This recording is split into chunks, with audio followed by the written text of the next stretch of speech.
नमस्कार विद्यार्थी मित्रांनो, आज आपण फिजिक्स मधला एक इम्पॉर्टंट टॉपिक बघणार आहोत. पुन्हा एकदा आपलं सगळ्यांचं स्वागत. मी अभिनव पुराणिक. मी ऑसिलेशन हा सगळ्यात इम्पॉर्टंट टॉपिक घेतोय. ऑसिलेशन टॉपिक हा का इम्पॉर्टंट आहे, तर ऑसिलेशन मध्ये जेवढे काही इक्वेशन्स दिसतात ते सगळेच्या सगळे इक्वेशन्स आपल्याला नुसते ऑसिलेशन्स मध्ये कामात येत नाहीत, तर याच्या पुढचा जो चॅप्टर आहे सुपरपोजिशन ऑफ वेव्स, त्याच्या पुढचा चॅप्टर आहे वेव्ह ऑप्टिक्स, आणि त्याच्यानंतर आपल्याला इलेक्ट्रोस्टॅटिक्स नंतरचे जेवढे चॅप्टर्स दिसत आहेत त्याच्या एसी सर्किट्स मध्ये जो एंड होतोय तो एसी सर्किट मध्ये सुद्धा ऑसिलेशनचाच उपयोग होतोय. त्याच्यामुळे हा चॅप्टर हा एक इम्पॉर्टंट चॅप्टर आहे for 11th, for 12th, for JEE, for CET, for boards. So आपल्याला कुठेही जाताना बघितलं तरी ऑसिलेशन हा पार्ट हा इम्पॉर्टंट दिसणारच आहे. आता या ऑसिलेशन मध्ये स्टार्टिंग आपल्याला कुठून करायची, तर स्टार्टिंग करायची for linear SHM. So linear SHM चा पार्ट जेव्हा आपल्याला दिसतोय, एसएचएम म्हणजेच काय, simple harmonic motion. So what is simple harmonic motion? यात सिंपल काय, हार्मोनिक काय, मोशन आपल्याला ऑलरेडी माहितीच आहे. सो हार्मोनिक मधला वर्ड आधी लक्षात ठेवायचा आहे, what is harmonic. So harmonic word म्हणजेच आपल्याला हार्मोनिक फंक्शन माहिती पाहिजे. या हार्मोनिक फंक्शन मध्ये आपल्याला साइन आणि कॉस मध्ये त्यात कन्व्हर्जन करता आलं पाहिजे. ज्या इक्वेशन मध्ये आपल्याला साइन आणि कॉस दिसत आहेत त्याला आपण म्हणतोय हार्मोनिक फंक्शन. म्हणजे ऑसिलेशन मधले जेवढे काही इक्वेशन्स दिसतील ते आपण साइन आणि कॉस या दोन्ही मध्ये अप्लाय करू शकतो. त्याच्यामुळे हार्मोनिक हा वर्ड त्याच्यामधला इम्पॉर्टंट वर्ड असेल. सिंपल म्हणजेच आपल्याला याच्यात रेग्युलर एसएचएम बघायचा आहे, एखादा पार्टिकल ऑसिलेट करतोय म्हणजेच एका मीन पोझिशनच्या अराउंड मूव्ह करतोय हे आपल्याला बघायचं असतं. तेव्हा आपल्याला त्याच्यात रिस्ट्रिक्शन्स ठेवायचे नाहीयेत. त्याच्यामध्ये जे लॉसेस होत आहेत, लाईक फ्रिक्शनल लॉसेस असतील, त्याच्यानंतर काही ड्रॅग असतील, ते आपल्याला बघायचे नाहीयेत. त्याच्यामुळे एसएचएम मधला जो पार्ट असेल एसएचएम मध्ये सिंपल हार्मोनिक मोशन हेच इम्पॉर्टंट असेल. आता या एसएचएम मध्ये काही टाइप्स असतात. त्यातले बेसिक आयडियल केसेस मधले दोन टाइप्स आपल्याला बघायचे असतात. एक लिनियर एसएचएम म्हणजेच एखादा पार्टिकल घेतलाय तो एसएचएम म्हणजेच ऑसिलेट करतोय त्याच्या मीन पोझिशन बरोबर. So what is mean position? आपल्याला माहिती पाहिजे सगळ्यात स्टार्टिंग पोझिशन जेव्हा आपण बघतोय त्यात स्प्रिंग मास सिस्टीम आहे. तर या स्प्रिंग मास सिस्टीम मध्ये एक स्प्रिंग घेतलेला आहे आणि त्याच्यावर कोणतेही एक्स्ट्रा फोर्स आपण अप्लाय करत नाही. सो याच्यात जर एक्स्ट्रा फोर्स अप्लाय केलेलं नसेल तर हे मास आहे तिथेच राहणार आहे. पण जर त्याला आपण मूव्ह केलं तर त्याची मीन पोझिशन डिस्टर्ब होईल. सो मीन पोझिशन म्हणजे काय, की त्याच्यावर एक्स्ट्रा एक्सटर्नल कोणतेही फोर्स वर्क करत नाहीये. ही झाली त्याची मीन पोझिशन. आणि जर आपण त्याला डिस्प्लेस केलं, एका डायरेक्शनला मूव्ह केलं, तर ही स्प्रिंग स्ट्रेच झालेली आपल्याला दिसणार आहे. सो ज्यात रोटेशन्स आपण काउंट केलेले होते एक्झॅक्टली त्याच पॅटर्न मध्ये आपल्याला त्याच स्प्रिंगचं एक्सटेन्शन झालेलं दिसणार आहे. आता बघायचं आहे या स्प्रिंगवर फोर्स ऍक्ट होणार आहे का नाही. जर आपण याला स्ट्रेच केलं तर स्प्रिंग काय करेल, स्प्रिंग त्याला पुन्हा ड्रॅग करेल. कुठल्या डायरेक्शनला ड्रॅग करेल, तर ज्या डायरेक्शनला आपण त्याला डिस्प्लेस केलेलं आहे त्याच्या अपोजिट डायरेक्शनला फोर्स जनरेट करणारे कोण जनरेट करणारे, स्प्रिंग जनरेट करणारे. त्या स्प्रिंगमुळे हा मास पुन्हा ओरिजिनल पोझिशनला येणार आहे. सो ज्या डायरेक्शनला डिस्प्लेसमेंट आहे त्याच्या अपोजिट डायरेक्शनला स्प्रिंग फोर्स जनरेट करेल. That force is called internal restoring force. हे रिस्टोर करणारे म्हणजेच या पोझिशनला पुन्हा आणणारे. आता याच्या पुढचा पार्ट आपल्याला बघायचा आहे. जर आपण त्याला कॉम्प्रेस केलं म्हणजेच या डायरेक्शनला आपण मास कॉम्प्रेस करून ठेवलेलं असेल, याला मूव्ह केलं या डायरेक्शनला, तर ज्या डायरेक्शनला आपण डिस्प्लेस करतोय त्याच्या अपोजिट डायरेक्शनला स्प्रिंग फोर्स जनरेट करणारे. म्हणजे आपल्याला काय दिसतंय, स्प्रिंगचं जे इंटरनल रिस्टोरिंग फोर्स आहे हे नेहमी डिस्प्लेसमेंटच्या अपोजिट आहे. आपल्याला लिनियर एसएचएम मधला फर्स्ट पॉइंट क्लिअर झालेला दिसेल, ज्याच्यावर फर्स्ट इक्वेशन क्रिएट होत आहे. That equation is F is equal to minus K x. So minus sign काय रिप्रेझेंट करते, की फोर्स अँड डिस्प्लेसमेंट अपोजिट डायरेक्शनला आहे. फोर्स अँड डिस्प्लेसमेंट अपोजिट डायरेक्शनला दिसत आहेत, पण ते प्रपोर्शनल आहे. ज्या डिस्प्लेसमेंटनी आपण मूव्ह करतोय ती जी मॅग्नेट्यूड घेतली डिस्प्लेसमेंटची त्या सेम मॅग्नेट्यूडवर प्रपोर्शनल फोर्स जनरेट होणार आहे. जर आपण कमी डिस्प्लेस केलंय फोर्स पण कमी जनरेट होईल. जर आपण जास्त डिस्प्लेस केलं तर फोर्स पण जास्त डिस्प्लेस करणार आहे. म्हणजेच आपल्याला इथे लक्षात ठेवायचं आहे की magnitude of force, that restoring force, is directly proportional to the magnitude of displacement, but the direction is opposite. आणि हा जो एक कॉन्स्टंट येतोय that constant K is called spring. असेल तर स्प्रिंग कॉन्स्टंट, जर स्प्रिंग नसेल आणि एसएचएम तरी होत आहे तर त्याला आपण म्हणतोय restoring constant. So spring constant, restoring constant याच्यामध्ये आपले कव्हर झालेले असतील. पहिलं इक्वेशन जे आपल्याला दिसतंय ते एसएचएमचं म्हणजेच लिनियर एसएचएमचं इक्वेशन क्रिएट झालेलं असेल. सो हे नेहमी लक्षात ठेवायचंय. फर्स्ट इक्वेशन कसं क्रिएट होतंय तर आपल्याला स्प्रिंग मास सिस्टीमने ते क्रिएट करायचं असतं. हे इक्वेशन क्रिएट झालेलं आहे तर त्याच्यावरनं आपण लिनियर एसएचएम ची डेफिनेशन पण क्रिएट करू शकतो. So what is that definition? Definition of linear SHM is when the force, कोणता फोर्स आहे? Internal restoring force is exactly opposite to the displacement from mean position and their magnitude is proportional to the displacement from mean position. Clear आहे definition? Equation दिसलं की ही definition आपल्याला create करता येते. आता बघायचं या डेफिनेशनचं करायचं काय तर पहिलं डेरिवेशन जे आपल्याला एसएचएम मधलं येणार आहे ते डेरिवेशन असेल डिफरन्शियल इक्वेशन. सो यात आपल्याला डिफरन्शियल इक्वेशन बघायचंय. सो आपल्याला डिफरन्शियल इक्वेशन किती बघायचे तर ऑसिलेशन मध्ये आपल्याला टोटल 3 डिफरन्शियल इक्वेशन दिसतील. 3 डिफरन्शियल इक्वेशन मधलं पहिलं लिनियर साठी, दुसरं अँग्युलर साठी आणि तिसरं डॅम्प्ड ऑसिलेशन जे प्रॅक्टिकल ऑसिलेशन असतात त्याच्यासाठी बघायचे. सो जर आपल्याला फर्स्ट केस क्लिअर झाली तर पुढचे दोन जे आहेत ते पण इझिली कळतील. त्याच लाईन्सवर आपल्याला क्रिएट करायचे असतात. सो डिफरन्शियल इक्वेशन मध्ये फर्स्ट काय बघणार तर आपलं जे इक्वेशन होतं लिनियर एसएचएमचं तेच बघायचंय कारण हे डिफरन्शियल इक्वेशन कोणासाठी आहे तर लिनियर साठी. सो लिनियर डिफरन्शियल इक्वेशन आपण क्रिएट करताना लिनियरचाच फॉर्म्युला अप्लाय करायचा आहे. म्हणजेच काय फॉर्म्युला होता F is equal to minus K x. So हा फर्स्ट फॉर्म्युला झाला. आता याच्यात बघायचं आहे आपण काय काय चेंजेस करू शकतो. तर आपल्याला initially force mass into acceleration already माहिती आहे. सो याच्यात आपण फोर्सच्या जागेवर मास इंटू ऍक्सेलरेशन प्लेस करणार. Minus K x as it is ठेवलाय. त्याच्या पुढे काय करणार तर आपल्याला हे डिफरन्शियल करायचंय म्हणजेच आपल्याला डिफरन्शिएशन मध्ये काय चेंज करता येतो याचा विचार करायचा आहे. ऍक्सेलरेशनला आपण वेलॉसिटी मध्ये कन्वर्ट कसं करतो तर आपल्याला माहिती आहे acceleration is DV upon DT, velocity upon time. Differentiate केलंय, एकदा डिफरन्शिएट केलंय की आपल्याला वेलॉसिटी अपॉन टाइम मिळते. राईट साइड आता तीच ठेवायची. मग आपल्याला काय माहितीये आता वेलॉसिटीला आपण डिस्प्लेसमेंटच्या टर्म मध्ये कन्वर्ट करू शकतो. सो वेलॉसिटी आणि डिस्प्लेसमेंटचं relation v is equal to dx upon dt. पण ते आपण कसं लिहिणार हे लक्षात ठेवायचंय. d बाय dt याच्या पुढे dx अपॉन dt. आपण फक्त वेलॉसिटीचा पार्ट चेंज केलेला आहे. यात फक्त वेलॉसिटी चेंज होते. हे बघायचंय वेलॉसिटी दोनदा आपण जेव्हा कन्वर्ट करतोय तेव्हा वेलॉसिटीला कन्वर्ट करताना dx अपॉन dt मिळालंय. पण आपण जे डिस्प्लेसमेंट बघतोय ते दोनदा डिफरन्शिएट करून ऍक्सेलरेशन पासून जनरेट झालेलं आहे. सो याला आपण म्हणतोय डबल डिफरन्शिएशन. आणि या डबल डिफरन्शिएशनला आपण कसं लिहितोय तर m as it is d2x upon dt square is equal to minus K x. So याला आपण रीड करताना d2x upon dt square read करतोय is equal to minus K x चा पार्ट ऍज इट इज राहिलेला आहे. हे equation आपलं differential equation of linear SHM झालेलं आहे. हे कळलंय. स्टेप्स लक्षात ठेवायच्या आहेत कोणत्या पॅटर्ननी आपण क्रिएट केलेलं आहे. एक्झॅक्टली याच स्टेप्स आपल्याला नंतर कामात येणार आहेत. आता याचं करायचं काय तर या डिफरन्शियल इक्वेशन मध्ये थोडासा चेंज केला तर आपल्याला हेच लिनियर एसएचएम हे सर्क्युलर मोशन सारखंच अप्लाय करता येते. म्हणजेच फॉर एक्झाम्पल आपण हा जो मास शिफ्ट केला तर आपलं equation d2x upon dt square is equal to minus k by m into X असं मिळतंय. आता बघायचंय हेच इक्वेशन हे ऍक्सेलरेशन साठी आहे left hand side. Right hand साइडला आपल्याला minus K by M into X हे दिसतंय. X is displacement. जर आपण कम्पेअर केलं कोणाबरोबर कम्पेअर करायचंय तर आपण असंच इक्वेशन सर्क्युलर मोशन मध्ये बघितलेलं असतं. सर्क्युलर मोशन मध्ये सेंट्रिपेटल सेंट्रिफ्युगल याच्यामधलं जे इक्वेशन बघितलेलं होतं ते याच पॅटर्न मध्ये क्रिएट होत आहे. सो सेंट्रिपेटल ऍक्सेलरेशनचा फॉर्म्युला असाच बघितला होता मायनस ओमेगा स्क्वेअर आर. हा फॉर्म्युला आपण सर्क्युलर मध्ये बघितलेला आहे. आता कम्पेअर करायचं लेफ्ट हँड साइडला ऍक्सेलरेशन आहे इथे पण आहे. देन राईट हँड साइडला एक्स डिस्प्लेसमेंट आहे इथे पण आहे. म्हणजेच ही जी मधली टर्म आहे विथ मायनस साइन आपल्याला काय दिसतंय omega square is K by M. म्हणजे जे सर्क्युलर मोशन मध्ये आपण बघितलेलं होतं त्याच सर्क्युलर मोशनला आपण लिनियर एसएचएम मध्ये कन्वर्ट करतो. सो फॉर एक्झाम्पल या पॅटर्न मध्ये जर सर्कल कव्हर होत आहे आणि तेच सर्कल मी आता थोडंसं चेंज केलं. आता बघायचंय मी सर्क्युलर मोशन मध्ये मूव्ह करतोय पण आपल्याला लिनियर एसएचएम मध्ये कन्वर्ट झाल्यासारखं दिसतंय कारण आपल्या प्लेनवर जेव्हा आपण सर्क्युलर मोशन क्रिएट करतोय तेव्हा तेच एसएचएम मध्ये कन्वर्ट झालेलं असतं. सो हा अप्रोच चेंज झालेला आहे. म्हणजेच इथे अनालॉगस क्वांटिटी आपण क्रिएट करतो omega square is equal to K by m.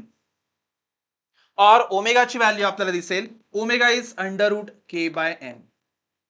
So हे इक्वेशन इम्पॉर्टंट इक्वेशन पैकी येणार आहे, कारण ओमेगा जे सर्क्युलर मोशन मध्ये अँग्युलर वेलॉसिटी होती ती आता एसएचएम मध्ये अँग्युलर फ्रिक्वेन्सी मध्ये कन्वर्ट होणार आहे. ओमेगाचे बाकीचे फॉर्म्युले तेच राहणार आहेत. काय फॉर्म्युला होता ओमेगाचा? ओमेगाचा फॉर्म्युला होता 2 pi by capital T, T was time period, और यालाच आपण म्हणतोय 2 pi N, N is frequency. So फ्रिक्वेन्सीवर असेल, टाइम पिरियड वर असेल, ओमेगाचा फॉर्म्युला तोच राहणार आहे, फक्त त्याचं नाव चेंज झालं. सर्क्युलर मोशन मध्ये अँग्युलर वेलॉसिटी होती, आता याच्यामध्ये अँग्युलर फ्रिक्वेन्सी मध्ये कन्वर्ट झालेला आपल्याला दिसेल. सो हा झाला फर्स्ट पार्ट. क्लिअर आहे? क्विक रिव्हिजन मध्ये आपल्याला हाच पार्ट बघायचा असतो. डेरिव्हेशन डिटेल मध्ये कव्हर झालेलं असेल. याच्यात डिफरन्शियल इक्वेशन आपल्याला मधल्या सगळ्याच टर्म जर क्लिअर असतील तर आपल्याला फायनल इक्वेशन पण क्लिअर होईल. म्हणजेच इथे जर आपण के बाय एम ची व्हॅल्यू रिप्लेस केली ओमेगा स्क्वेअरनी तरी सुद्धा आपण हेच डिफरन्शियल इक्वेशन घेऊ शकतो. d2x upon dt square is equal to minus omega square X. लक्षात ठेवायचं आपण कसं बघतो इथे. सो इथे डिफरन्शियल दोनदा केलेलं आहे, त्याच्यानंतर मायनस के बाय एम च्या जागेवर आपण ओमेगा स्क्वेअर लिहितोय आणि नंतर एक्स ची व्हॅल्यू ऍज इट इज लिहिली आहे. सो आता एसएचएम कसे होत आहेत हे बघायचंय. एसएचएम मध्ये आपल्याला प्रॅक्टिकल एक्झाम्पल पण माहिती पाहिजे की एसएचएम का होतं, कशासाठी हे ऍप्लिकेबल असेल. तर इथे जी मीन पोझिशन आपण बघितलेली होती स्प्रिंग मास सिस्टीम मध्ये, तशीच मीन पोझिशन आपण इथे क्रिएट केली आहे, ज्याचं डिस्प्लेसमेंट 0 ठेवतोय. हे आपण कुठे ऑब्झर्व करतो? जिथे जिथे मशीन्स असतील त्या मशीन्स मध्ये आपल्याला एसएचएम ची व्हॅल्यू अप्लाय करावीच लागते. मशीन्स मध्ये काय होतंय, एकतर सर्क्युलर मोशन असते नाहीतर लिनियर मोशन असते. कोणत्याही प्रॅक्टिकल मशीन्स मध्ये आपल्याला लिनियर मोशन और सर्क्युलर मोशन यांच्यामधलं रिलेशन क्रिएट करायचं असेल तर एसएचएम ची व्हॅल्यू आपल्याला माहिती असायलाच हवी असते. याच्यामध्ये बघायचंय, जर आपण एक मशीन घेतली, फॉर एक्झाम्पल एक व्हेकल आहे, त्या व्हेकल मध्ये पेट्रोल इंजिन घेतलंय, पेट्रोल इंजिन मध्ये आपण एक सिलेंडर बघतोय, त्या सिलेंडर मध्ये एक पिस्टन अप अँड डाऊन होत आहे, ते up and down motion he SHM आहे, आणि तीच नंतर आपण व्हील्सला कनेक्ट करतोय आणि सर्क्युलर मोशन कव्हर झालेलं आपल्याला दिसेल. एक्झॅक्टली अपोजिट वे जर आपण बघितलं, एक स्विंग मशीन बघितली, तर मेकॅनिकल जर आपण बघितलं और कोणतेही ऑटोमॅटिक स्विंग मशीन बघितलेली असेल तर एक सर्कल, एक व्हील मूव्ह होत असतं आणि त्यांनी काय होतंय, त्यांनी एक स्विंग मशीन मधली जी निडल आहे ती अप अँड डाऊन होते. So circular motion, up and down motion म्हणजे लिनियर एसएचएम मध्ये कन्वर्ट झालं, आणि एक्झॅक्टली अपोजिट व्हेकल्स मध्ये होत होतं, ज्यात लिनियर एसएचएम आहे, ती लिनियर एसएचएम पिस्टनची अप अँड डाऊन मोशन ही व्हील मध्ये रोटेट करायला वापरल्या गेलेली. म्हणजेच आपल्याला इथे दोन्ही मधला रिलेशन जर बघायचं असेल तर मीन पोझिशन आणि एक्स्ट्रीम पोझिशन मध्ये एसएचएम चा पार्ट हा इम्पॉर्टंट असेल मशीन्स मध्ये सर्क्युलर मोशन कन्वर्ट करायला. सो ही व्हॅल्यू जर आपण बघितली तर maximum displacement is amplitude. Definition already माहिती आहे. मॅक्झिमम डिस्प्लेसमेंट राईट साईडला जर झालं पार्टिकलचं तर ते प्लस अँप्लिट्यूड क्रिएट करेल, लेफ्ट साईडला झालेलं असेल तर मायनस अँप्लिट्यूड क्रिएट केलेलं असेल. सो ही झाली एसएचएम ची व्हॅल्यू. आता याच्यावर आपल्याला अँगल्स पण मेजर करता आले पाहिजेत. अँगल्स आपण कसे मेजर करणार? हा अँगल आपला असेल 0. अँगल लाईनवर आपण मेजर करतोय, आतापर्यंत अँगल आपण सर्कलवर मेजर केलेले होते. आता बघायचंय हेच लाईनवर आपण मेजर कसं करणार. तर डायग्राम लक्षात ठेवायची. सर्कलसाठी आपण जर एखादा पार्टिकल आपण या पोझिशनला प्लेस केलेला दिसतोय, याच प्लेनवरनं आपण बघताना हा पार्टिकल आपल्याला ओरिजिनला दिसेल. जर तो पार्टिकल मूव्ह झाला, सर्क्युलर मोशन मध्ये मूव्ह होत असेल तर तो सगळ्यात मॅक्झिमम लेफ्ट हँड साईडला आपल्याला कुठे गेलेला दिसेल, तर या पोझिशनला दिसेल. ही पोझिशन आपण लाईनवर अप्लाय करतोय ती म्हणजे मायनस अँप्लिट्यूड. तो पुन्हा याच पोझिशनला येतोय, या पोझिशनला म्हणजेच याच्या समोर जर आलेला असेल तर पुन्हा ओरिजिनल पोझिशनला आलेला दिसेल. त्याच्यानंतर तो पुन्हा या पोझिशनला येतोय म्हणजेच राईट एक्स्ट्रीमला आलेला आपल्याला दिसतोय, तो प्लस ए ला पुन्हा आपल्याला दिसणार आहे. सो या पॅटर्न मध्ये इथे जर सर्क्युलर मोशन झालेली असेल तर तोच पार्टिकल याच्यावर ऑसिलेट होताना आपल्याला दिसणार आहे. सो ही जी पोझिशन आपण इथे अप्लाय केलेली आहे तीच अँगल क्रिएट करेल. एक सर्कल जर कंप्लीट झालं तर आपल्याला माहिती आहे अँगल इज 2 पाय रेडियन और 360 डिग्री. जर आपण तेच 4 पॉइंट्स बघितलेले असतील तर प्रत्येक पॉइंट मधला जो अँगल क्रिएट होतोय that angle is 90 degree, pi by 2 radian. म्हणजे जर इथून आपण पार्टिकल इथे मूव्ह केला तर अँगल झालेला होता पाय बाय 2 रेडियन. पुन्हा तो इथून इथपर्यंत आला तर अँगल झालेला आहे पाय रेडियन. पुन्हा इकडनं इकडे आला तर तो अँगल झालेला आहे 3 पाय बाय 2 रेडियन. आणि पुन्हा ओरिजिनल पोझिशनला येतोय म्हणजे 2 पाय रेडियन. सो जेव्हा आपण सर्कल साठी अँगल घेतोय तेव्हा अप्रोच पुन्हा लक्षात ठेवायचा आहे. आपण तेच एक्झाम्पल घेतोय. सर्क्युलर मोशन फक्त आपण या पोझिशनला प्लेस केलेली असेल तर ती लिनियर एसएचएम सारखी दिसते, म्हणजेच आपल्याला ते अँगल सुद्धा मेजर करता येतात.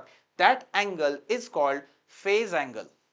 आपल्याला फेज अँगल मेजर पण करायचे आहेत. कुठेही पार्टिकल मधल्या कोणत्याही पोझिशनला असेल तरी तो आपल्याला अँगल मेजर करता आला पाहिजे. तो अँगल आपला होतो फेज अँगल. आता बघायचं याच्यावरचे रिलेशन्स कोणते लक्षात ठेवायचे. तर बेसिक रिलेशन्स लक्षात ठेवताना आपल्याला डिफरन्शियल इक्वेशन वरनच पहिलं इक्वेशन डिराईव्ह करायचं असतं, ते म्हणजे वेलॉसिटी. आता बघायचं डिफरन्शियल इक्वेशन आपलं काय होतं, d2x/dt² is equal to minus omega square x, हे रिलेशन होतं. आता यालाच वेलॉसिटी मध्ये कन्वर्ट करायचं असेल तर आपल्याला ऑलरेडी माहिती आहे लेफ्ट हँड साइड कोणती आहे, तर ती ऍक्सलरेशनची आहे. ऍक्सलरेशन आणि वेलॉसिटी मधलं रिलेशन काय आहे, तर आपल्याला इथे माहिती आहे की हे dv/dt आहे. राईट साइड आपण तशीच ठेवतोय ओमेगा स्क्वेअर एक्स. आता बघायचं यात वेलॉसिटी तर फाइंड आउट करायची आहे, पण प्रॉब्लेम काय येतो, याच्यामध्ये 3 व्हेरिएबल्स आहेत. 3 व्हेरिएबल मधला एक येतोय वेलॉसिटी, दुसरा येतोय टाइम, तिसरा येतोय डिस्प्लेसमेंट.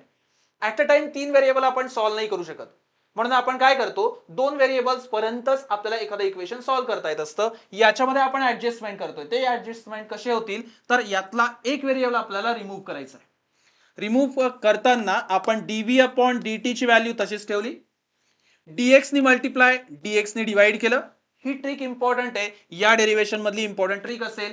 हीच ट्रिक आपण बऱ्याचदा या डेरिवेशन मध्ये तर वापरतोच, पण जेही ऍडव्हान्स साठी जे काही कॅल्क्युलेशन्स करायचे असतात त्याच्यामध्ये सुद्धा अशा टाइपच्या ट्रिक्स आपल्याला वापराव्या लागतात. सेम ट्रिक्स आपण वापरतो मॅथ्स मध्ये सुद्धा. सो हे मॅथमॅटिकल डेरिवेशन आपल्याला दिसेल, पण मॅथ्स मधलं जी ट्रिक आहे तीच आपल्याला इथे पुन्हा फिजिक्स मध्ये पण वापरायची आहे, to remove one of the variables. मग आपण इथे काय करतोय, राईट साइड तशीच ठेवली. आता बघायचं dv/dx आणि dx/dt. What is dx/dt? Is velocity. म्हणजे जी आपल्याला फाइंड आउट करायची असेल ती v into dv/dx is equal to minus omega square x. हे इक्वेशन क्रिएट झालं. आता बघायचंय आधी किती व्हेरिएबल्स होते, आधी 3 व्हेरिएबल्स होते. 3 व्हेरिएबल मधले वेलॉसिटी, टाइम अँड डिस्प्लेसमेंटचे 3 व्हेरिएबल दिसत आहेत. आता बघायचं किती व्हेरिएबल्स झाले, वेलॉसिटी, हे पण वेलॉसिटी आहे, हे डिस्प्लेसमेंट आहे, हे पण डिस्प्लेसमेंट आहे. What about omega? ओमेगा तर टाइम वर डिपेंड असलेलं व्हेरिएबल होतं, पण तो कॉन्स्टंट आहे. 2π/T इज अ कॉन्स्टंट, त्याच्यामुळे तो व्हॅरी होणार नाहीये. त्याच्यामुळे आता इथे बघायचंय एक्स हे एक व्हेरिएबल झालं, व्ही हे दुसरं व्हेरिएबल झालं. आपण व्हेरिएबल्स कमी केले, म्हणून ही स्टेप इंपॉर्टंट होती. आता नेक्स्ट काय करायचंय, जर वेलॉसिटी फाइंड आउट करायचं असेल तर वेलॉसिटीच्या टर्म्स एका साइडला ठेवायच्या, बाकीच्या टर्म्स राईट साइडला ठेवायच्या. इथे राईट साइड दुसरी कोणती दिसते, तर डिस्प्लेसमेंटची दिसते. आपण चेंज काय करतोय, v इंटू dv एका साइडला ठेवलंय. मग हा जो tx आहे हा राईट साइडला मूव्ह करायचा आहे, म्हणजेच minus omega square X into DX. असं जर इक्वेशन आलं तर ऑलरेडी आपल्याला मॅथ्स मधनं माहिती आहे दोन्ही साइडला इंटिग्रेट करायचंय, वेलॉसिटी फाइंड आउट करायची. आपलं एमच वेलॉसिटी फाइंड आउट करण्याचं होतं. सो आता इथे आपण इंटिग्रेट करतोय, दोन्ही साइडला इंटिग्रेट केलं तर integration v into dv is equal to omega square. आधी पण आपण बघितलंय omega is constant, 2π/T is a constant, म्हणजेच हा मायनस ओमेगा स्क्वेअर आउटसाइड घेतला, इथे x इंटू dx ही व्हॅल्यू अप्लाय केली. मग आता आपल्याला बेसिक फॉर्म्युला माहिती आहे, इंटिग्रेशन एक्स dx इज जी पॉवर आहे ती पॉवर 1 ने इन्क्रीज करायची, सेम इन्क्रीज झालेल्या पॉवरने डिवाइड करायचं आणि प्लस सी पण लिहायचा असतो. इंटिग्रेशन साठी आपल्याला बेसिक फॉर्म्युला माहिती आहे. मग याच्यात जी पॉवर 1 होती ती आता झाली 2, v ची पॉवर 1 होती ती झाली 2, डिवाइड करायचं आहे 2 नीच, is equal to minus omega square. इथे पण टेस्ट करायचं आहे एक्स स्क्वेअर बाय 2, सेम पॉवरने आपण डिवाइड केलंय आणि इथे एक कॉन्स्टंट येणार आहे, कारण हे डेफिनेट इंटिग्रेशन नाहीये, इनडेफिनेट येणार आहे, म्हणजे कॉन्स्टंट लागेलच. मग तो कॉन्स्टंट लेफ्ट साइडचा आणि राईट साइडचा एकत्र करायचा आणि एकदाच लिहायचा आहे हा प्लस सी. दोन्ही साइडचा कॉन्स्टंट आपण एकत्र केला, प्लस सी मध्ये आपण लिहिलाय. आता बघायचंय आपल्याला फिजिक्स मध्ये या टाइपचं इंटिग्रेशन चालतच नाही. आपल्याला काय पाहिजे असतं, आपल्याला डेफिनेट व्हॅल्यू पाहिजे असते. फिजिक्स मध्ये नेहमी लिमिटनीच आपण फाइंड आउट करत असतो व्हॅल्यूज, पण इथे तर सगळ्या व्हॅल्यूज चेंज होत आहेत, म्हणून आपल्याला ही कॉन्स्टंटची व्हॅल्यू कॅल्क्युलेट करावी लागेल. कॉन्स्टंटची व्हॅल्यू कॅल्क्युलेट कशी करणार, तर आपल्याला माहिती आहे की आपल्याला वेलॉसिटी कधी झिरो झालेली दिसेल, पार्टिकल ऑसिलेट करतोय. सो पार्टिकलचं जर ऑसिलेशन होतंय, एखाद्या पोझिशनला तो मूव्ह करतोय, या पॅटर्न मध्ये मूव्ह करत असेल तर या पोझिशनला म्हणजेच एक्स्ट्रीम पोझिशनला पार्टिकलची वेलॉसिटी स्टॉप होते. म्हणजे ज्या वेळेला वेलॉसिटी स्टॉप होणार आहे तेव्हा डिस्प्लेसमेंट मॅक्झिमम असेल प्लस ऑर मायनस ए, हे आपल्याला माहिती आहे. वेलॉसिटी झिरो कधी होईल, जेव्हा डिस्प्लेसमेंट प्लस ऑर मायनस ए असेल त्याच वेळेला ही झिरो झालेली असेल. व्हॅल्यूज वरती पुट करायच्या म्हणजे आपल्याला इथे मिळेल झिरो, इथे काय मिळेल minus omega square A square by 2 plus C. आता सी ची व्हॅल्यू आपल्याला मिळाली. सी ची व्हॅल्यू जर आपण कॅल्क्युलेट केली, ती वरती पुट केली, तर ही मायनस साइन पुन्हा आपली कॅन्सल झालेली आपल्याला दिसेल. म्हणजेच व्ही स्क्वेअर बाय 2 या इक्वेशनला कन्वर्ट केलं तर आपल्याला मिळेल V square by 2 is equal to minus omega square x square by 2. C ची व्हॅल्यू आपल्याला मिळते plus omega square A square by 2. इथे लक्षात ठेवायचं आहे minus omega square A square by 2 या साईडला घेतला तर प्लस मध्ये कन्वर्ट झाला, ती व्हॅल्यू आपण वरती पुट केली. यातनं काय कॅन्सल होणार आहे, दोन्ही साइडनी बाय 2 चा पार्ट कॉमन घ्यायचा, कॅन्सल आउट होणार आहे. मग आपल्याला व्ही स्क्वेअर ची व्हॅल्यू मिळेल V square is equal to omega square common येणार आहे. इथे मायनस साइन आहे एक्स स्क्वेअर साठी आहे आणि प्लस साइन आहे ए स्क्वेअर साठी. कोण ग्रेटर आहे, ए ग्रेटर आहे. ए ची व्हॅल्यू नेहमीच ग्रेटर असेल, हा ए मॅक्झिमम डिस्प्लेसमेंट आहे. त्याच्यामुळे इथे आपण आधी ए स्क्वेअर लिहायचा आहे मायनस एक्स स्क्वेअर लिहायचा आहे, म्हणजे आपलं डेरिव्हेशन कंप्लीट होत आहे. दोन्ही साइडचा स्क्वेअर रूट घेतला की आपल्याला वेलॉसिटी मिळेल. सो वेलॉसिटीचं इक्वेशन काय मिळालंय, v is equal to plus minus omega under root A square minus x square. A नेहमीच जास्त आहे एक्स पेक्षा, आपल्याला वेलॉसिटीचं एक डेरिव्हेशन क्रिएट करता येतं. हा फायनल फॉर्म्युला क्रिएट झाला. हे कळलंय, डेरिव्हेशन मधल्या सगळ्या स्टेप्स क्लिअर झाल्या आहेत की वेलॉसिटी आपल्याला इक्वेशन कसं देणार आहे. सो आपण स्टार्टिंग केलेलं आहे डिफरन्शियल इक्वेशन वरनं. डिफरन्शियल इक्वेशन जेव्हा आपण कंप्लीट करतोय, वेलॉसिटी मध्ये आपल्याला इम्पॉर्टंट स्टेप लक्षात ठेवायची आहे आणि त्याच्यानंतर मग पुढचं डेरिव्हेशन इंटिग्रेशननी आपण सॉल्व्ह करत जातो. सो हे कंप्लीट झालंय. देन नेक्स्ट डेरिव्हेशन आपल्याला डिस्प्लेसमेंट साठी अप्लाय करायचंय. सो आता पुढचं डेरिव्हेशन हे डिस्प्लेसमेंट साठी असेल. कुठून स्टार्ट करणार, तर वेलॉसिटीचं इक्वेशन कोणतं होतं तिथून. वेलॉसिटीचं इक्वेशन काय होतं, तर velocity is v is equal to plus minus omega under root A square minus x square. आताच डिराईव्ह केलं इक्वेशन. सो हे वेलॉसिटीचं इक्वेशन झालंय. आता याच्याच वरनं आपल्याला डिस्प्लेसमेंट फाइंड आउट करायचं असेल तर आधीची ट्रिक वापरायची. आधी आपल्याला ऍक्सेलरेशन हे माहिती होतं, त्याच्यावरनं वेलॉसिटी फाइंड आउट केली होती. आता वेलॉसिटी माहिती आहे, त्याच्यावरनं आपण डिस्प्लेसमेंट फाइंड आउट करणार. सो डिस्प्लेसमेंट साठी फॉर्म्युला माहिती आहे, dx upon dt is velocity. ओमेगाची टर्म आपण तशीच ठेवली, a square minus x square under root मधला तसाच ठेवला. आपल्याला वेलॉसिटी मधली टर्म डायरेक्टली मिळेल. आता बघायचंय तीन व्हेरिएबल्स आहेत का, नाही दोनच व्हेरिएबल्स राहिलेत, displacement and time. Displacement right साइडला आपल्याला दिसतंय ए. ए तर मॅक्झिमम डिस्प्लेसमेंट आहे, तोच डिस्प्लेसमेंटचा टाइप आहे. एक्स ऑलरेडी दिलाय आणि इथे डीएक्स ची व्हॅल्यू आहेच. टाइम मध्ये आपल्याला इक्वेशन दिसतंय ओमेगा कॉन्स्टंट होता आणि टाइमचा एकच व्हेरिएबल मिळतोय. आता इथे कोणतेही चेंजेस करायची गरज नाहीये, म्हणजेच आपण डायरेक्टली कॅल्क्युलेट करू शकतो. डिस्प्लेसमेंटच्या टर्म्स एका साइडला ठेवायच्यात अँड देन टाइमच्या टर्म दुसऱ्या साइडला ठेवायच्यात. आता दोन्ही साइडला आपण डायरेक्टली इंटिग्रेट केलं, आपल्याला आन्सर मिळणार आहे. म्हणजेच इथे दोन्ही साइडला इंटिग्रेशन करायचं आहे. 1 अपॉन अंडर रूट ए स्क्वेअर मायनस एक्स स्क्वेअर ही एक आयडेंटिटी आहे, इंटिग्रेशन मधली आयडेंटिटी आहे आणि इथे इंटिग्रेशन dt मधली व्हॅल्यू आपल्याला मिळते. आता इंटिग्रेशन आयडेंटिटी कोणती आहे, तर आपल्याला हे साइन इनव्हर्स मध्ये फाइंड आउट करता येतं. सो आता इथे आपल्याला मॅथमॅटिकल टर्म अप्लाय करायची गरज पडणार नाहीये. इथे अंडर रूट ए square minus x square into dx याची व्हॅल्यू आपल्याला डायरेक्टली लिहिता येते आणि ही व्हॅल्यू असते sine inverse x by a. So ही व्हॅल्यू प्लस सी एक कॉन्स्टंट असणारच आहे. सो इथे एक कॉन्स्टंट आपण प्लेस करतोच. सो ही व्हॅल्यू आपली कॉन्स्टंटची व्हॅल्यू आपल्याला घ्यायचीच आहे. इंटिग्रेशन dt याची व्हॅल्यू पण आपल्याला माहिती आहे, integration dt is T plus constant.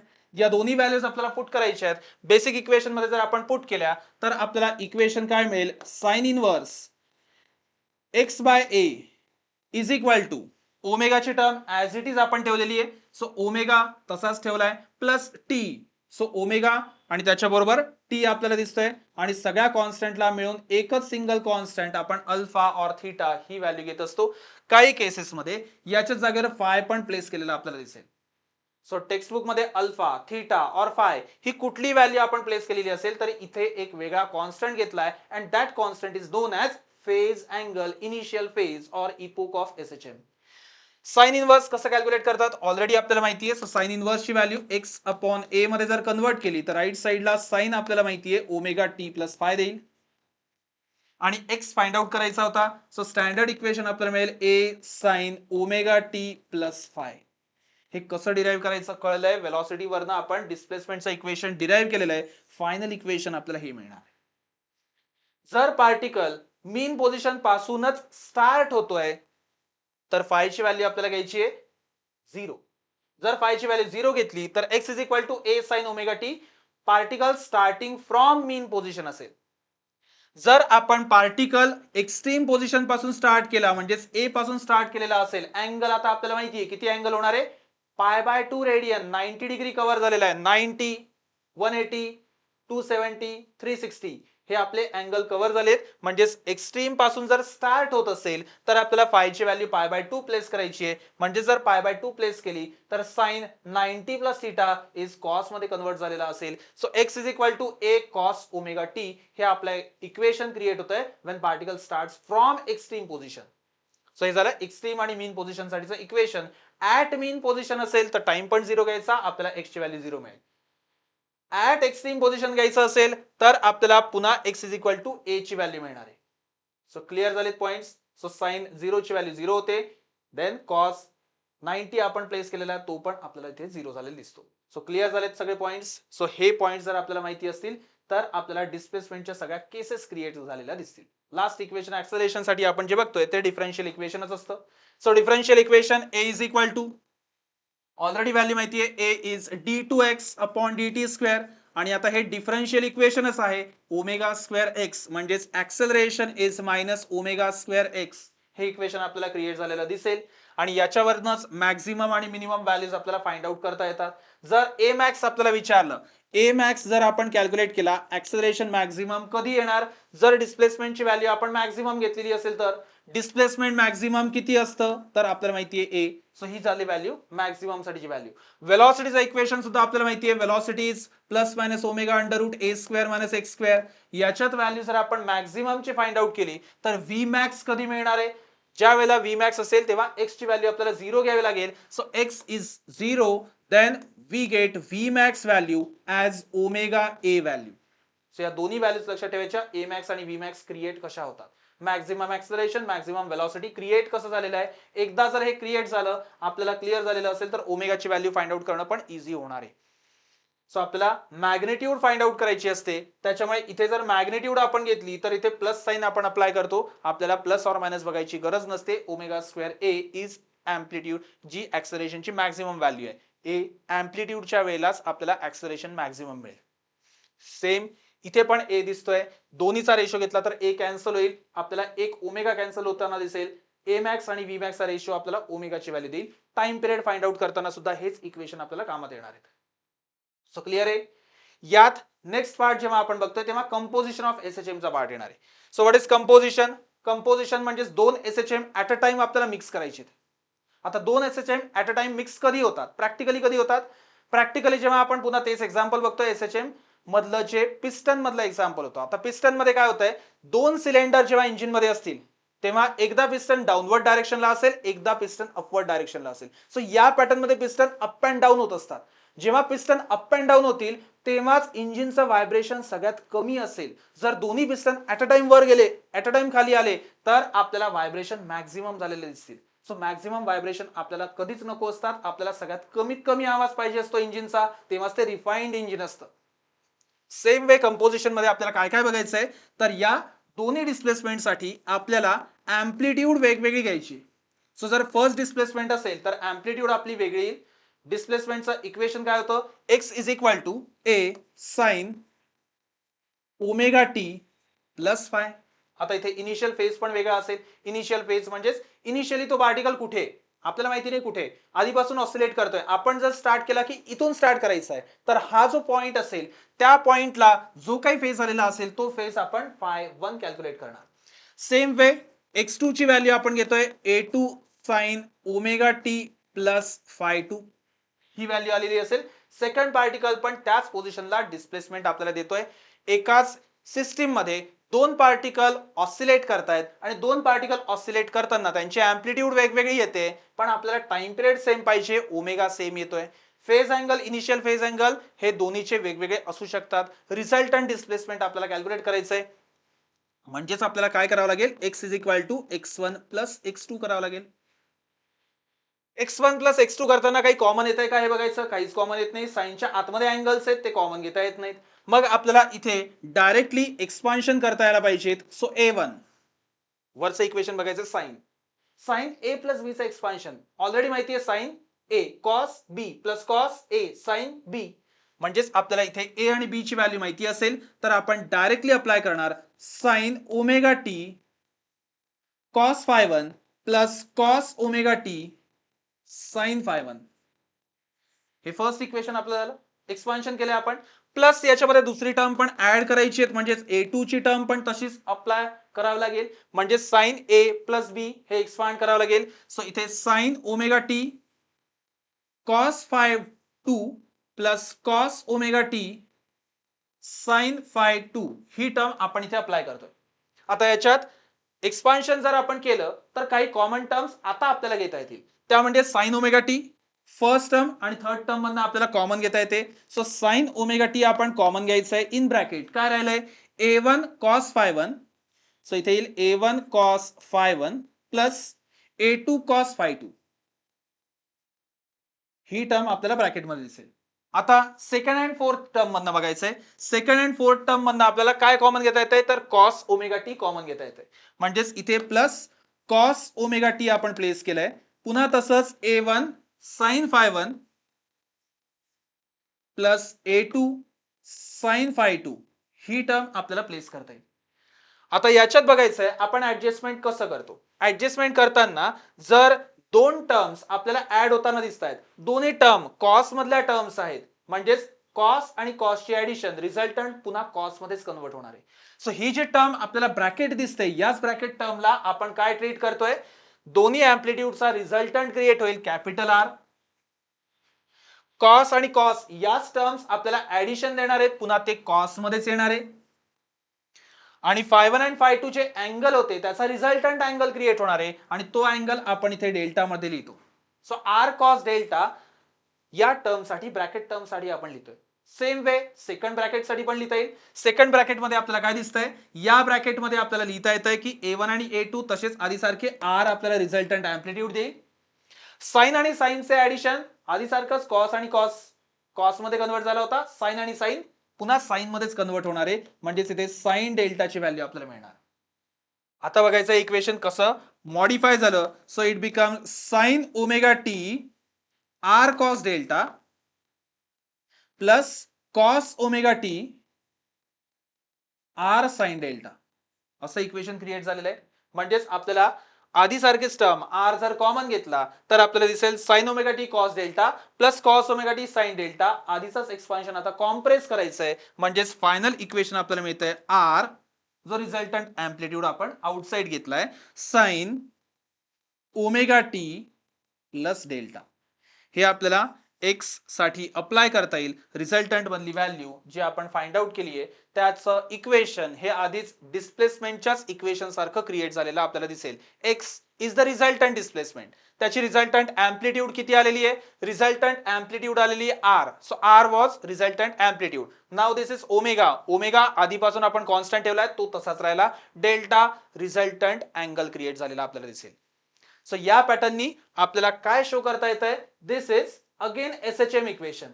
So जर आपण दोन कंपोजिशन मिक्स केलेले असतील, दोन एसएचएम आपण मिक्स करतोय, त्यांचं कंपोजिशन क्रिएट करतोय, एकाच वेळेला दोन्ही पार्टिकल्स ऑसिलेट करतायत, तर त्याचं जे व्हायब्रेशन होत आहे ते व्हायब्रेशन पुन्हा एसएचएमचंच इक्वेशन शो करत आहे.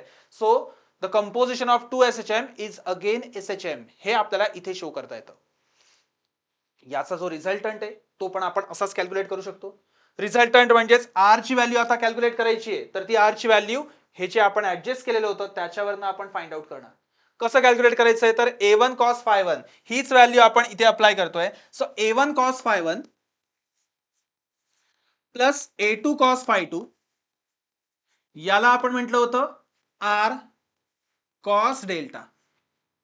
देन तसंच a1 sin phi one plus a2 sin phi two याला आपण म्हटलं होतं आर साइन डेल्टा. या व्हॅल्यूज आपण घेतलेल्या होत्या. आता आर ची व्हॅल्यू कॅल्क्युलेट करायची आहे. जर आर ची व्हॅल्यू आपल्याला कॅल्क्युलेट करायची असेल तर काय करावं लागेल, आपण जर रेशो घेतला यांचा तर टॅन डेल्टा मध्ये व्हॅल्यू मिळेल, आर तर कॅन्सल होईल. आर आपल्याला हवा आहे त्याच्यामुळे रेशो नाही घेता येणार, आपल्याला स्क्वेअरिंग अँड ऍडिंग करावं लागेल. म्हणजेच याची जर टर्म आपण आर स्क्वेअर घेतली, R square sine square delta second टर्मचा आपण स्क्वेअर केला प्लस फर्स्ट टर्म मधल्या राईट हँड साइडचा पुन्हा स्क्वेअर ऍड केला तर आपल्याला काय दिसेल plus R square cos square delta. आता बघायचंय आपण काय करू शकतो यात. याच्यामध्ये आर स्क्वेअर कॉमन घेऊ शकतो. Sign square delta plus cos square delta याची व्हॅल्यू 1 झालेली असेल. लेफ्ट हँड साइडला आपल्याला आर स्क्वेअर मिळणार असेल. पण इथे आपल्याला तसाच स्क्वेअरिंग अँड ऍडिंग करावं लागेल. A plus B bracket square add करावं लागेल आपल्याला एक्सपांड करावं लागेल. Then a square a1 square cos square और आधी आपण साइन घेतला होता so sine square phi 1 plus a2 square sine square phi 2 plus 2 times a1 a2 sine phi 1 sine phi 2. हे एवढं एक्सपान्शन झालेलं आहे. कोणाचं एक्सपान्शन आहे ए प्लस बी ब्रॅकेट स्क्वेअरचं एक्सपान्शन आपण इथे केलंय.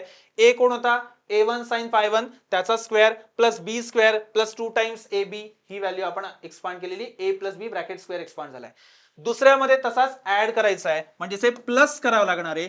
a1 square cos square phi 1 plus a2 square cos square phi 2 plus 2 times a1 a2 sine phi 1 sine phi 2 त्याच्या जागेवर कॉस फाय 1 कॉस फाय 2 मध्ये कन्व्हर्जन झालेलं असेल. आता हेच सॉल्व कसं करणार. लेफ्ट हँड साइडचा आपल्याला माहिती आहे डायरेक्टली आपल्याला आन्सर आर स्क्वेअर मध्ये मिळणार आहे. राईट हँड साइड मध्ये पुन्हा इथे sign square phi 1 cos square phi 1 हे आपल्याला दिसतंय. a1 स्क्वेअर कॉमन घेतला तर sign square phi 1 plus cos square phi 1 पुन्हा 1 होईल म्हणजेच इथे a1 स्क्वेअर लिहिता येईल. सेम टर्म इथे दिसेल sign square phi 2 plus cos square phi 2 तो पण 1 झाला म्हणजेच इथे a2 स्क्वेअर आपल्याला कॉमन घ्यावा लागेल. लास्ट टर्म मध्ये 2 टाइम्स a1 a2 ही व्हॅल्यू आपण कॉमन घेऊ शकतो. मग काय राहिलं sine phi 1 sine phi 2 plus cos phi 1 cos phi 2. So ही व्हॅल्यू कोणती असते.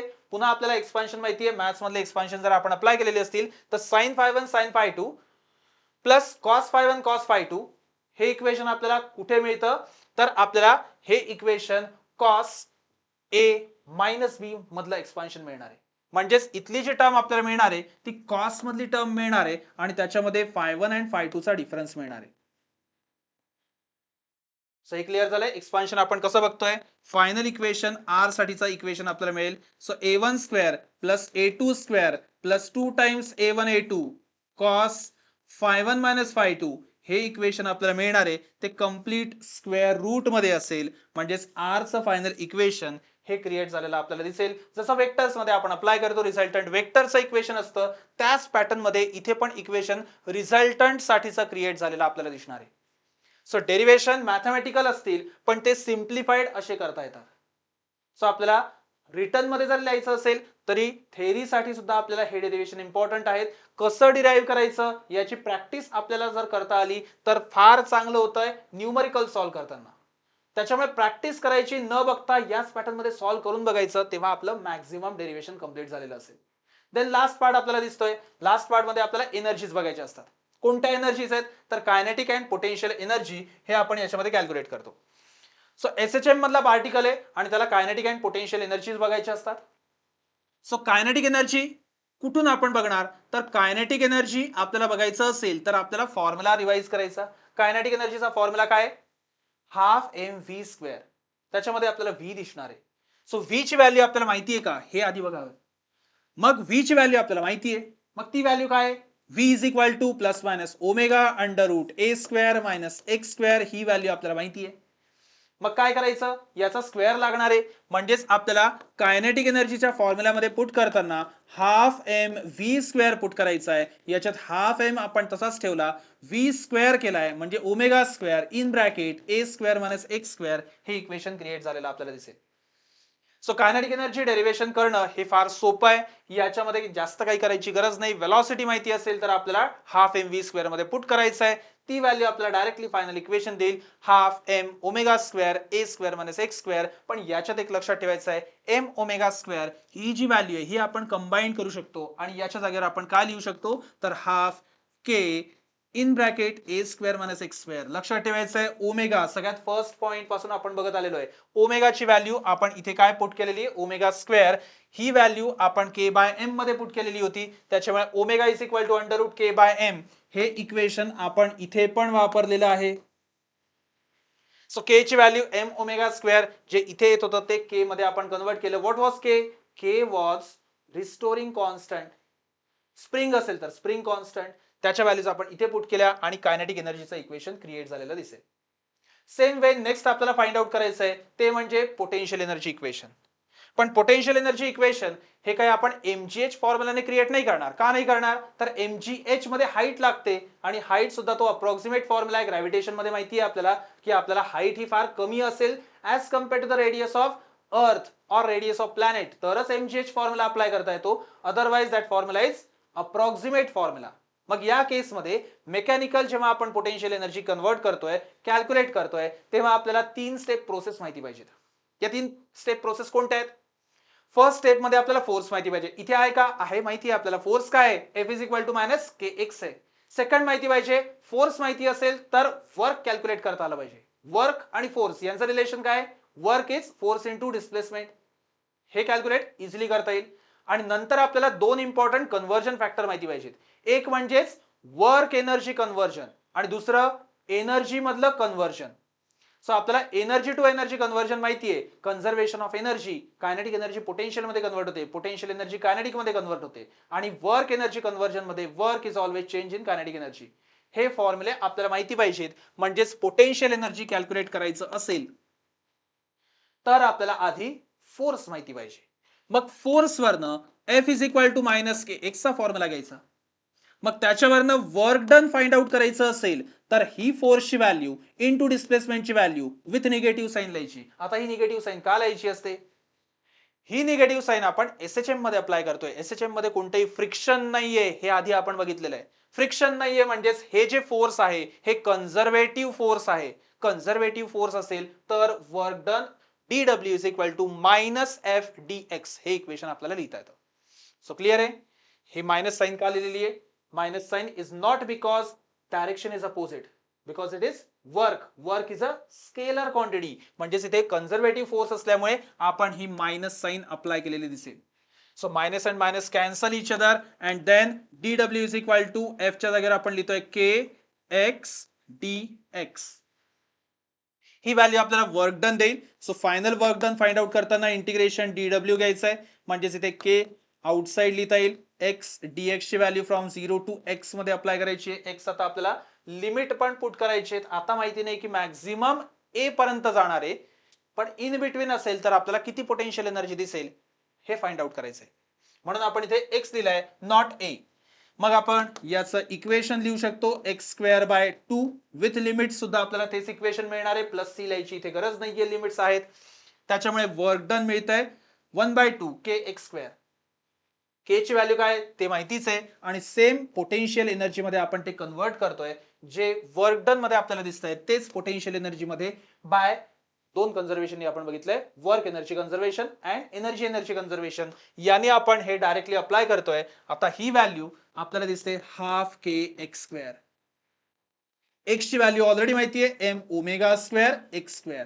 सो आपल्याला एक्स मधली टर्म दिसते, ओमेगा मधली टर्म दिसते. सो पोटेन्शियल एनर्जी पण इथे कव्हर झालेली असेल. सेम वे आपण जर डिस्प्लेसमेंटचं इक्वेशन बघितलेलं असेल तर त्या डिस्प्लेसमेंटच्या इक्वेशन मध्ये एक्स ची व्हॅल्यू आपल्याला माहिती आहे a sine omega t plus phi. हे डिस्प्लेसमेंटचं इक्वेशन आहे. त्याचा स्क्वेअर करून याच्यात पुट केलं तरी आपल्याला एक वेगळ्या टर्म मध्ये म्हणजेच हार्मोनिक इक्वेशन दिसेल, साइन आणि कॉस मधली टर्म. सो साइन आणि कॉस मध्ये जर पाहिजे असेल तर ही एक्स ची व्हॅल्यू पुन्हा या इक्वेशन मध्ये जर आपण पुट केली तर आपल्याला हार्मोनिक साइन आणि कॉस मधलं इक्वेशन हे एनर्जी मध्ये पण दिसेल.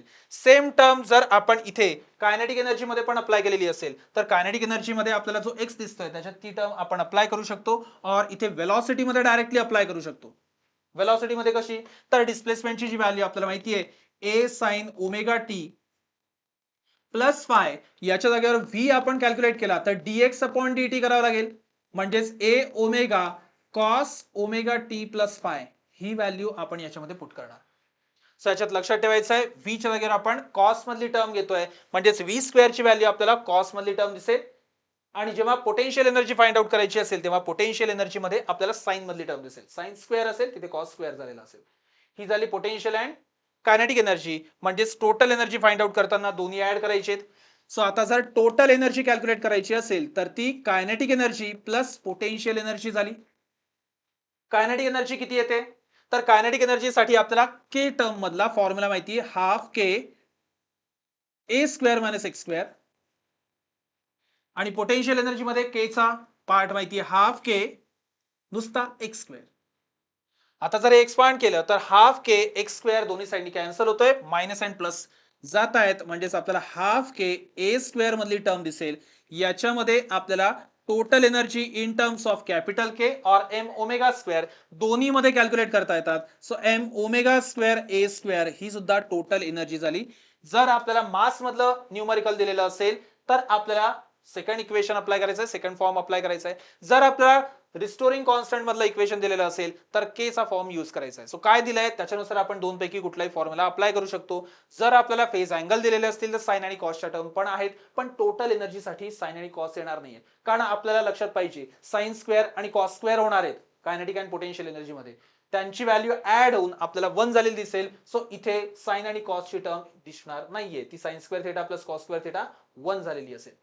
So this is always constant. M is constant, omega is constant, A is constant. So total energy is constant everywhere from mean position to extreme position. ती value change होणार नाहीये. So kinetic energy आणि एनर्जीचा part इथे complete होतोय. Then याचे काही applications असतात, like आपण ऍप्लिकेशन मध्ये टाइम पिरियडचा ऍप्लिकेशन बघतोय. टाइम पिरियडचे डिफरंट फॉर्म आपल्याला माहिती पाहिजेत. सो टाइम पिरियडचा फॉर्म जर आपण बघितला तर टाइम पिरियड काय होता, 2 pi by omega. Omega is 2 pi by capital T. आता ओमेगाची व्हॅल्यू आपल्याला ऑलरेडी माहिती आहे. What is omega? Omega is under root K by m. So ही व्हॅल्यू आपल्याला माहिती आहे. ती व्हॅल्यू जर आपण याच्यामध्ये पुट केली तर आपल्याला 2 pi under root m by k हा फॉर्म्युला दिसेल. यात के ची जी टर्म आहे त्यात सिरीज आणि parallel combination of springs create होतात. सो जेव्हा सिरीज कॉम्बिनेशन आपण अप्लाय करतोय तेव्हा सिरीज कॉम्बिनेशन मध्ये आपल्याला काय करायचं असतं, तर 1 अपॉन के एस चा फॉर्म्युला यूज करायचा असतो, 1 upon k one plus 1 upon k two. जर दोन्ही स्प्रिंग्स या सिरीज मध्ये कनेक्ट झालेल्या असतील, सिरीज म्हणजे काय, तर आपल्याला फर्स्ट स्प्रिंग अशी दिसते, सेकंड स्प्रिंग अशी दिसते, आणि त्या दोन पैकी एकाच स्प्रिंगला मास कनेक्ट झालेला आहे. सो दोन्ही मध्ये जर K1 K2 स्प्रिंग कॉन्स्टंट्स आहेत आणि इथे ऑसिलेशन्स होत आहेत, तर एकाच स्प्रिंगला मास कनेक्ट झालेला आहे, दुसऱ्या स्प्रिंगला स्प्रिंगच कनेक्ट झालेली आहे, तेव्हा ते सिरीज कॉम्बिनेशन झालं.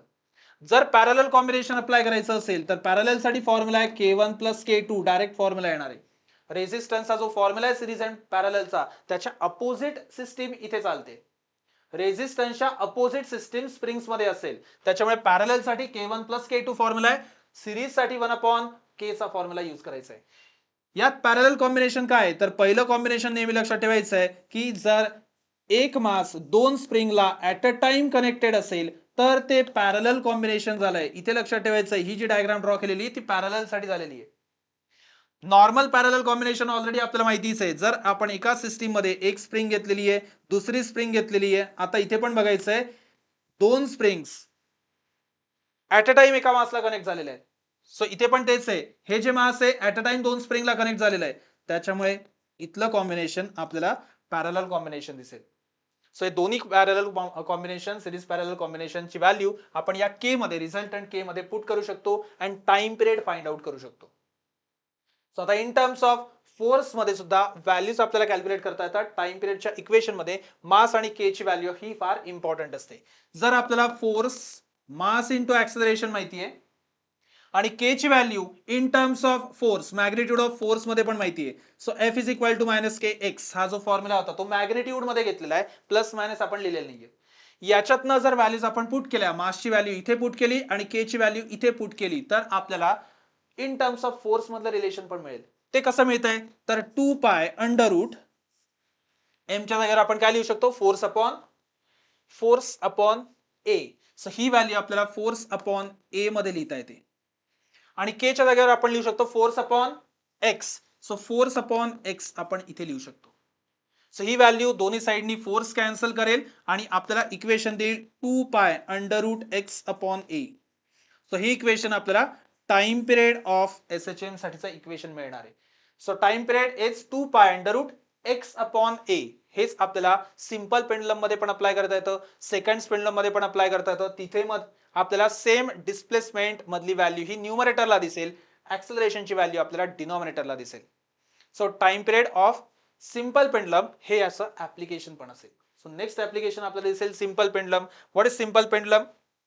तर सिंपल पेंडुलम मध्ये आपल्याला एक पेंडुलम दिसेल. पेंडुलम म्हणजेच एका प्लेन मध्ये मूव्ह होणारा ऑब्जेक्ट. सो एका प्लेन मध्येच फक्त तो ऑसिलेट करतोय. त्याच्या मीन पोझिशन म्हणजेच व्हर्टिकल पोझिशन बरोबर त्याचा अँगल आपल्याला दिलेला आहे थीटा. आता याच्यात जर कंपोनेंट्स आपण कॅल्क्युलेट केले तर ते एमजी चे कंपोनेंट्स आपण कॅल्क्युलेट करत असतो. सो एमजी फॅक्टर हा फर्स्ट डाउनवर्ड डायरेक्शनचा फॅक्टर असेल, ज्याच्यामध्ये अँगल क्रिएट होतो, कारण हा अँगल पण सेम थीटा क्रिएट होणार आहे. ज्याच्यामध्ये अँगल क्रिएट होणार आहे तो कंपोनेंट असतो आपला एमजी कॉस थीटा. ज्याच्यामुळे हा ऑब्जेक्ट या डायरेक्शनला म्हणजेच मीन पोझिशनला येणार आहे तो त्याचा परपेंडिक्युलर कंपोनेंट आहे, म्हणजेच तो एमजी साइन थीटा हा कंपोनेंट आपला क्रिएट झालेला आहे, जो कंपोनेंट रिस्टोरिंग फोर्स आहे. त्याला रिस्टोअर करतोय मीन पोझिशनला, तो रिस्टोअर झालेला असेल. So MG sine theta acts as restoring constant, restoring force. मग यातला जो रिस्टोरिंग फोर्स आपण घेतलेला होता तो रिस्टोरिंग फोर्स आपण कसा अप्लाय करणार? F is equal to mg sine theta हा अप्लाय करणार.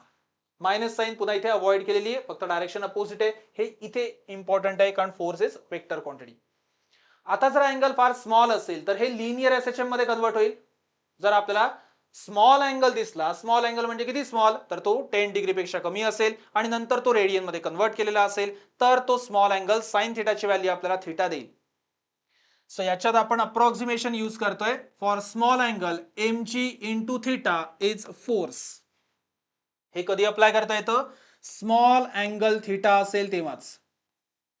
स्मॉल थीटाची व्हॅल्यू असेल त्याच वेळेला आपण हे अप्रॉक्सिमेशन यूज करू शकतो. अदरवाईज साइन 30 काही 30 होत नाही. त्याच्यामुळे आपल्याला ही व्हॅल्यू 30 डिग्री मध्ये नाहीये, कोणत्याही डिग्री मध्ये नाहीये हे लक्षात पाहिजे. इथली व्हॅल्यू आपण रेडियन मध्ये कन्वर्ट केली आहे आणि जर डिग्री मध्येच घ्यायचा असेल तर तो 10 डिग्री पेक्षा कमीच पाहिजे. मग तो कन्वर्ट करायचा पुन्हा डिग्रीचा रेडियन मध्ये आणि ती जी रेडियन मधली व्हॅल्यू येईल ती आपण इथे पुट केलेली आहे. So F is equal to mg theta ही अप्रॉक्सिमेट व्हॅल्यू आली. आपल्याला फोर्सचा फॉर्म्युला माहिती आहे, force is mass into acceleration. इथे आपण force mass into acceleration apply केलंय. एमजी थीटा ही व्हॅल्यू दिसते. दोन्ही साइडनी मास कॅन्सल आउट होत आहे. आणि आता इथे बघायचंय थीटाची व्हॅल्यू जी आपण इथे कॅल्क्युलेट केली. स्मॉल अँगल असेल तर साइन आणि कॉस कुठली व्हॅल्यू आपण बघितली तर डिस्प्लेसमेंट झालेलं आहे, लेंथ आपल्याला माहिती आहे, साइन और टॅन याची व्हॅल्यू आपण इथे एक्स अपॉन एल लिहू शकतो. म्हणजेच ए चं equation g x upon l मध्ये मिळणार आहे. आताच टाइम पिरियड बघितलाय. टाइम पिरियडचा फॉर्म्युला आपण काय लिहिला होता? 2 pi under root x upon a. आता या इक्वेशन मध्ये एक्स अपॉन ए जर आपण पुट केलं तर एल अपॉन जी हा फॉर्म्युला मिळतोय. म्हणजेच या इक्वेशनला जर आपण मॉडिफाय केलं तर एक्स अपॉन ए ची व्हॅल्यू आपल्याला काय मिळेल? X upon a is l by g. ती व्हॅल्यू याच्यात पुट करायची, आपल्याला 2 pi under root l upon g हा जो बेसिक फॉर्म्युला आहे तो सिंपल पेंडुलमचा फॉर्म्युला क्रिएट झालेला दिसेल. सो डेरिवेशन सिंपल आहे, सिंपल फॉर्म्युला सिंपल पेंडुलम मध्ये आपण क्रिएट करतोय. जर आपल्याला टाइम पिरियडचं इक्वेशन कसं क्रिएट करायचंय हे माहिती असेल तर आपल्याला याच्यात ऍडजस्टमेंट करता येतील आणि याचं डेरिवेशन पण कव्हर करता येईल. सेकंड पेंडुलम याच सिंपल पेंडुलमचा ऍप्लिकेशन आहे. सेकंड पेंडुलम म्हणजे काय की ज्याच्यामध्ये टाइम पिरियड हा एक्झॅक्टली 2 सेकंड आहे. जर इथे टाइम पिरियड 2 सेकंद आपण व्हॅल्यू पुट केली, टी ची व्हॅल्यू जर 2 सेकंद पुट केली तर आपल्याला इक्वेशन काय दिसणार आहे? इथे 2 is equal to 2 pi under root l by g हे इक्वेशन दिसेल. दोन्ही साइडनी 2 कॅन्सल झाला, दोन्ही साइडचा स्क्वेअर करायचा. आपल्याला इक्वेशन लेंथ साठी फाइंड आउट करता येतं. सो लेंथ साठी इक्वेशन काय दिसेल? इज जी पाय स्क्वेअर ही व्हॅल्यू आपल्याला क्रिएट झालेली दिसेल. So g upon pi square is the length of second pendulum. So length of second pendulum पर्यंत आपलं लिनियर एसएचएम कव्हर झालेलं असेल. सो हा जो पार्ट आपण कंप्लीट बघितलेला आहे त्यातले सगळे डेरिवेशन्स कव्हर झालेले आहेत जे लिनियर एसएचएम मधले डेरिवेशन्स आपल्याला बघायचे असतात. सो लिनियर एसएचएम हा पार्ट याच्यापर्यंत असेल जोपर्यंत आपण length of second pendulum find out करत नाही. सो जेव्हा क्विक रिव्हिजन करायची असेल तेव्हा एका तासामधली रिव्हिजन कशी होते, लिनियर एसएचएम चे सगळे डेरिवेशन जो मॅक्झिमम पार्ट आहे ऑसिलेशन मधला तो लिनियर एसएचएम इथे कंप्लीट झालेला आपल्याला दिसेल. सो ओके, होप तुम्ही याच पॅटर्न मध्ये पुन्हा पुन्हा रिवाइज करा. जोपर्यंत न बघता हे डेरिवेशन्स आपल्याला लिहिता येत नाहीत, पेपरवर आपण लिहू शकत नाही, तोपर्यंत आपल्याला ही रिव्हिजन करायचीच आहे. सो प्रत्येक वेळेला लक्षात ठेवायचं आहे, जो टॉपिक आपण सिलेक्ट केलेला आहे तो टॉपिक आपल्याला जोपर्यंत न बघता हे टॉपिक्स रिवाइज करता येत नाही, प्रत्येक टर्मचं कसं कॅल्क्युलेशन झालेलं आहे, ती टर्म कशी ऑब्टेन केलेली आहे, हे जोपर्यंत आपल्याला जमत नाही तोपर्यंत लिहून बघायचं, म्हणजेच आपला तो टॉपिक परफेक्ट झालेला असेल. आणि त्याच्यानंतर मग आपली नेक्स्ट स्टेप स्टार्ट होते, ती म्हणजे न्यूमरिकल सॉल्व्हिंग. फिजिक्स मधला जो मेन पार्ट आहे न्यूमरिकल सॉल्व्हिंग, हे या बेसवर क्रिएट होणार आहे. जो बेस आपल्याला माहिती पाहिजे की त्या बेसवर आपला थेरी कंप्लीट झालेला असेल तरच न्यूमरिकल जमणार आहे. अदरवाइज न्यूमरिकल डायरेक्टली आपल्याला जमत नाहीत, आपल्याला ते कोणते फॉर्म्युला वापरायचे हे कळणार नाहीत, मधल्या सगळ्या स्टेप्स आल्याशिवाय आपल्याला न्यूमरिकल इझिली जमणार नाहीये. सो होप हा पार्ट लिनियर एसएचएम चा तुम्हाला कंप्लीट झालेला असेल. नेक्स्ट टाइम आपल्याला अँग्युलर एसएचएम, डॅम्प्ड ऑसिलेशन हा पण पार्ट कव्हर करायचा आहे, अँड विथ न्यूमरिकल पार्ट सुद्धा स्टार्ट करायचा असेल. So okay then, bye and take care.